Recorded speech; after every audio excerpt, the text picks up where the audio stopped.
One day last July was a bad day for bumblebees. That's how Kate Allen of the Toronto Star began her deeply researched and engagingly written account of what could be an overwhelmingly complex yet crucial subject: how climate change is throwing relationships among animals, plants, and territory into increasingly unpredictable disarray. The Great Global Species Shakeup looked at the effects of climate change not so much on humans, but on other residents of this planet, from bees to shrubs. Using every tool at her disposal, including well-designed multimedia elements, Allen adroitly drew readers into an ever-widening picture of scientists racing to understand these unprecedented, and for some species involved, including humans, potentially catastrophic developments. Hunters, tourists, conservationists, photographers, outfitters, ecotourism operators, politicians, and local residents.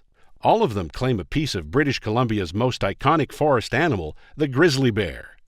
With new restrictions on hunting about to take effect, Larry Pinn of the Vancouver Sun offered a thorough and engaging look at the complex coexistence of people and bears in the Bella Coola Valley, ground zero in the debate over the bear hunt.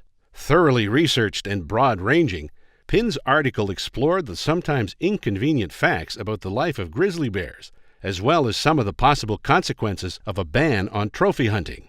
Judges said it was a model of explanatory journalism: readable, informative, and thought-provoking.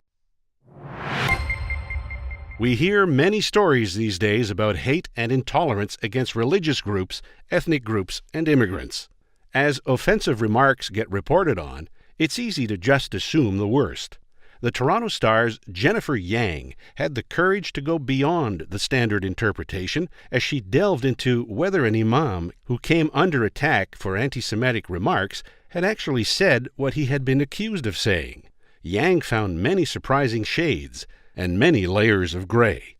Her story was an attempt to slow down, to consider all the facts in an apparently routine news story, and to realize what reality lies in the details. Judges said her approach offered an example for other journalists to follow.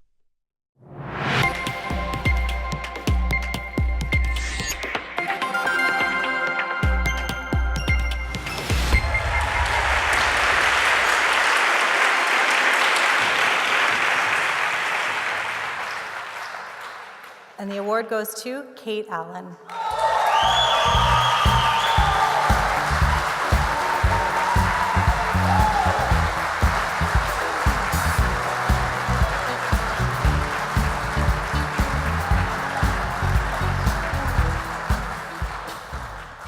Thank you. It was a huge honor to be nominated in this category with the other reporters, and I have to dedicate this to Jenny Yang, who's my work wife.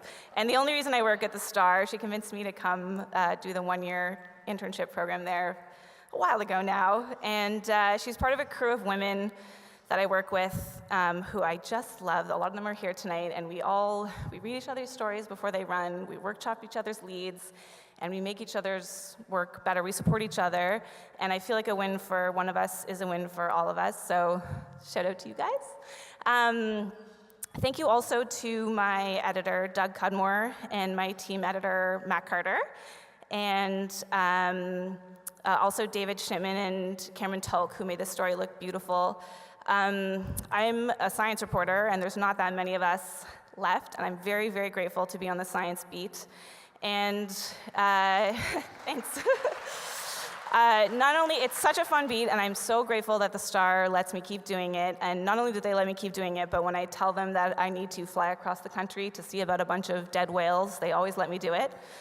So I'm very, very grateful for that. Or when I say that I'd like to spend several months working on a story about climate change and shifting species ranges, they're all for it. So thank you to the Star. And last of all, thank you to my husband, Joseph, and my baby, Louis, who are back there.